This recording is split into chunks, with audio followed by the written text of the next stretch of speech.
السلام علیکم student intermediate part 2۔ امید ہے آپ سب خیریت سے ہوں گے۔ اللہ تعالیٰ آپ سب کو اپنے حفظ و ایمان میں رکھیں۔ آئی ایم یور ٹیچر مس حافظہ صفا کرم ہیئر۔ اسٹوڈنٹ، ہم نے مطالعہ پاکستان کا چیپٹر نمبر 4 شروع کیا تھا، جس میں آج کا ہمارا ٹاپک ہے شہریوں کے حقوق اور فرائض۔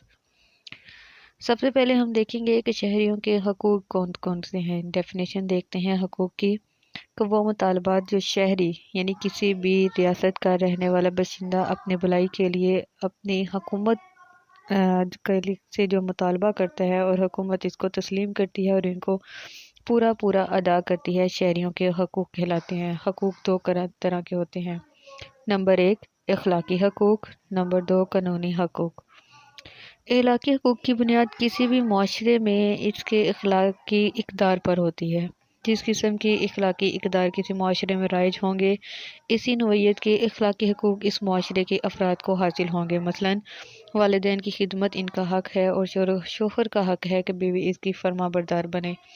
ان حقوق کے ادا نہ کرنے پر قانون متحرک نہیں ہو سکتا، یعنی اگر بچے جو ہیں والدین کی خدمت نہیں کرتے یا بیوی جو ہے وہ اپنے شوہر کی فرما بردار نہیں ہوتی، تو اس میں قانون انہیں کسی بھی قسم کی کوئی سزا نہیں دے سکتا۔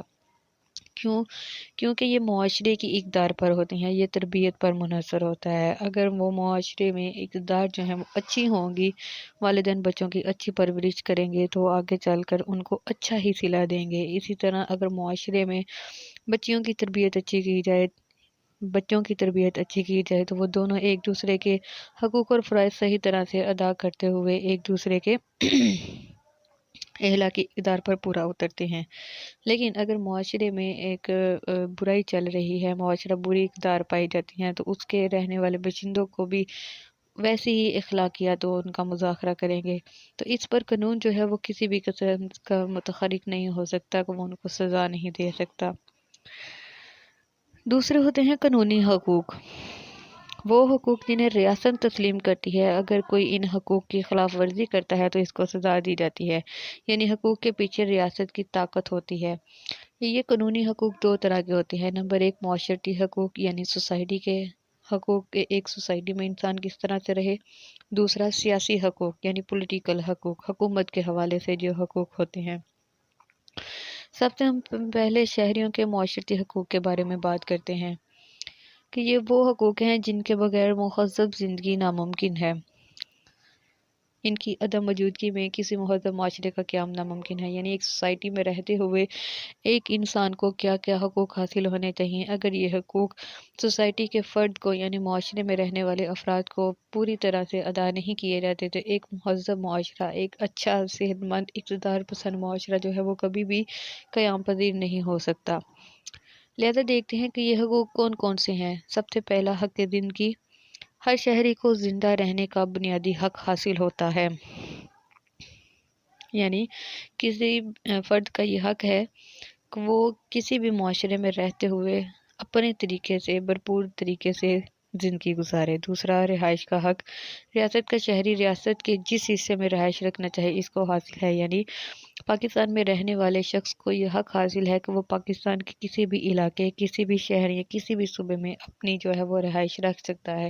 اس کے اوپر کسی قسم کی کوئی پابندی نہیں ہے کہ اگر کوئی سیالکوٹ کا رہنے والا ہے تو وہ لاہور میں، اسلام آباد میں، کراچی میں یا کسی دوسرے میں شہر میں جا کر رہائش اختیار نہیں کر سکتا، بلکہ پاکستان کا جو ایک نیشنلٹی ہے، جو پاکستان کا باشندہ ہے، وہ پاکستان کی ریاست میں رہتے ہوئے کہیں بھی کسی بھی شہر میں کسی بھی علاقے میں اپنی رہائش رکھ سکتا ہے۔ اس کے بعد حق جائیداد۔ ہر شہری کو جائیداد رکھنے کا حق حاصل ہے۔ کوئی بھی شہری اپنی جائز کمائی سے، اپنے حلال کسب حلال سے جتنی چاہے وہ جائیداد بنا سکتا ہے، چاہے وہ پراپرٹی کی صورت میں ہو، بینک بیلنس کی شکل میں ہو یا کسی بھی طرح سے ہو۔ ہر شہری کو یہ حق حاصل ہے کہ وہ اپنی محنت سے، اپنے کاروبار سے اپنی جائیداد بنائے۔ اس کے بعد حق خاندان۔ ہر شہری کو اپنی مرضی سے شادی کرنے اور خاندان رکھنے کا حق حاصل ہے، لیکن اس میں یہاں پر حق خاندان میں کچھ والدین کے حقوق اور خاندان کے باقی افراد کے حقوق و فرائض کی بھی بات آ جاتی ہے کہ بے شک ہر شہری کو اپنے مرضی سے شادی کرنے اور خاندان رکھنے کا حق حاصل ہے، لیکن اولاد کا یہ فرض ہے کہ وہ اپنے ہر فیصلے میں والدین کو مقدم رکھے، اور والدین کا بھی یہ فرض ہے کہ وہ اولاد کی رضامندی کو دیکھتے ہوئے ان کے حق میں فیصلے کرے۔ اس کے بعد حق ملازمت اور کاروبار۔ ہر شہری کو اپنی مرضی کی ملازمت، پیشہ یا کاروبار کرنے کا حق ہے۔ کسی پر بھی کسی قسم کی کوئی پابندی نہیں ہے کہ اگر کسی نے ڈاکٹری کی ڈگری جو ہے وہ حاصل کی ہے تو وہ جو ہے کوئی اور کاروبار نہیں کر سکتا، یا کسی نے اگر بینکنگ پڑھی ہے تو وہ کوئی سٹور نہیں چلا سکتا یا کوئی دوسرا کام نہیں کر سکتا، بلکہ ہر افراد کو یہ حق حاصل ہے کہ وہ اپنی استطاعت کے مطابق، اپنی انٹرسٹ کے مطابق، اپنی عقل کے مطابق، اپنی سوچ کے مطابق کسی بھی قسم کا کوئی بھی کاروبار یا پیشہ اختیار کر سکتا ہے۔ اس کے بعد حق عقیدت اور مذہب۔ ہر شخص کو اپنی مرضی کا مذہب اختیار کرنے اور عقائد کے مطابق عبادت کرنے کا حق ہے، لیکن اسلامک پوائنٹ آف ویو سے اگر کوئی اسلام سے منحرف ہو کے اسلام سے مڑ جاتا ہے تو وہ مرتد کہلاتا ہے، اور مرتد کی سزا قتل ہے۔ لہذا وہ شخص جو پیدائشی طور پر کسی مذہب سے تعلق رکھتا ہے، اس کے اوپر ہم زبردستی اپنا مذہب لاگو نہیں کر سکتے، لیکن اگر کوئی شخص اسلام کو چھوڑ کر دوسرا مذہب اختیار کرتا ہے اور وہ دوسرے مذہب میں جا کر اسلام کے خلاف سازشیں کرتا ہے تو پھر اس کو جو ہے وہ قتل کرنے کا شریعت کی طرف سے حکم ہے۔ حق تحریر اور تقریر۔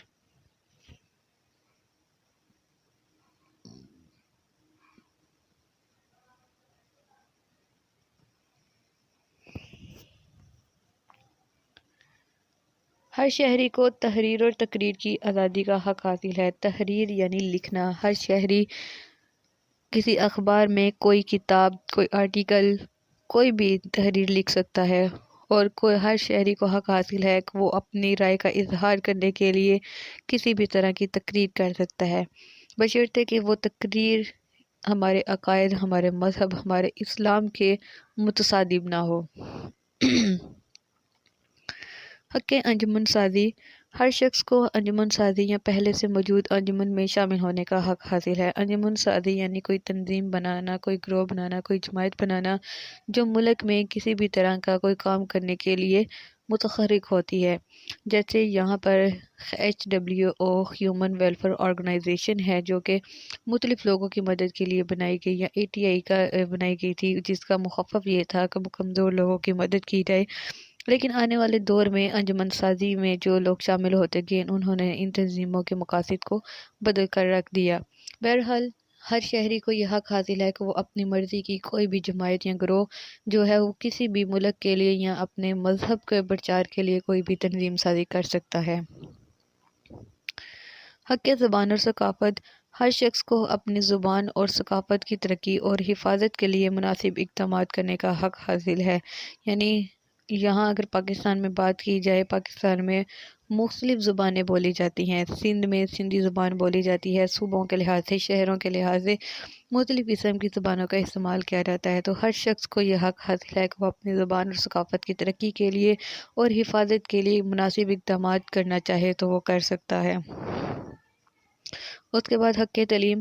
ہر شہری کو تعلیم حاصل کرنے کی سہولتیں حاصل کرنے کا حق حاصل ہے کہ ہر شہری چاہے کہ ایک شہر سے دوسرے شہر میں یا کسی دوسرے صوبے میں جا کر کسی بھی طرح کی کوئی تعلیم حاصل کرنا چاہے تو اسے وہ تمام سہولتیں حاصل کرنے کا حق حاصل ہے۔ اس کے بعد حق معاہدہ۔ ہر فرد کو دوسرے کے ساتھ کاروبار کے لیے معاہدہ کرنے کا حق حاصل ہے، یعنی اگر کوئی دو فریقین شراکت داری کر کے کوئی کاروبار شروع کرنا چاہتے ہیں تو ان کو یہ مکمل حق حاصل ہے کہ وہ شراکت داری کے ساتھ اپنا کاروبار شروع کر سکتے ہیں۔ آزادی نقل و حرکت، یعنی شہریوں کو ریاست کے اندر نقل و حرکت کی پوری آزادی ہوتی ہے، یعنی ملک میں رہتے ہوئے وہ ملک کے کسی بھی صوبے، کسی بھی علاقے میں آزادانہ طور پر جا سکتے ہیں۔ اس کے لیے انہیں ویزا وغیرہ کی کوئی ضرورت نہیں ہوتی، کیونکہ وہ شہری اس ریاست کا باشندہ ہوتا ہے، اور باشندے کا جو گھر ہے وہ اس کی ریاست ہوتی ہے، تو اپنے گھر کے کسی بھی روم میں جانے کے لیے اسے کسی دوسرے کی جو ہے وہ ویزا وغیرہ کی اپلائی کر کے اجازت لینے کی ضرورت نہیں پڑتی۔ اس کے بعد حق مساوات۔ ہر شہری قانون کی نظر میں برابر ہے اور وہ مساوی سماجی حیثیت کا مالک ہے، یعنی ہر شہری کو وہی قوانین حاصل ہیں جو کہ دوسرے اعلیٰ عہدیداروں کو۔ لیکن یہ ہماری بدقسمتی ہے کہ پاکستان میں مساوات کی بنیاد شروع سے ہی نہیں رکھی گئی۔ جب سے پاکستان بنا تب سے لے کر ابھی تک جو ہے اعلیٰ عہدیدار اپنے قوانین کا ناجائز فائدہ اٹھاتے ہوئے پسماندہ اور کمزور طبقے پر ہمیشہ قابض رہا ہے۔ لہذا یہ تھے شہریوں کے معاشرتی حقوق کہ جب تک یہ تمام حقوق ایک معاشرے میں رہنے والے فرد کو حاصل نہیں ہوتے تب تک ایک مہذب اور امن والا معاشرہ جو ہے وہ قائم نہیں ہو سکتا۔ اب دیکھتے ہیں شہریوں کے سیاسی حقوق، یعنی پولیٹیکل حساب سے شہری کو کون کون سے حقوق حاصل ہوتے ہیں۔ جمہوریت کی بقا اور شہری کی سیاسی نشوونما کے لیے سیاسی حقوق ہوتے ہیں۔ ہر شہری کو درج ذیل سیاسی حقوق حاصل ہوتے ہیں۔ نمبر 1، حق رائے دہی، یعنی ہر شہری کو اپنی رائے دینے کا حق ہے اور وہ اپنی رائے کا اظہار اپنے ووٹ کے ذریعے سے کرتا ہے۔ لہذا ہر شہری کو یہ حق حاصل ہے کہ وہ اپنی مرضی سے کسی بھی امیدوار کو ووٹ دے سکتا ہے۔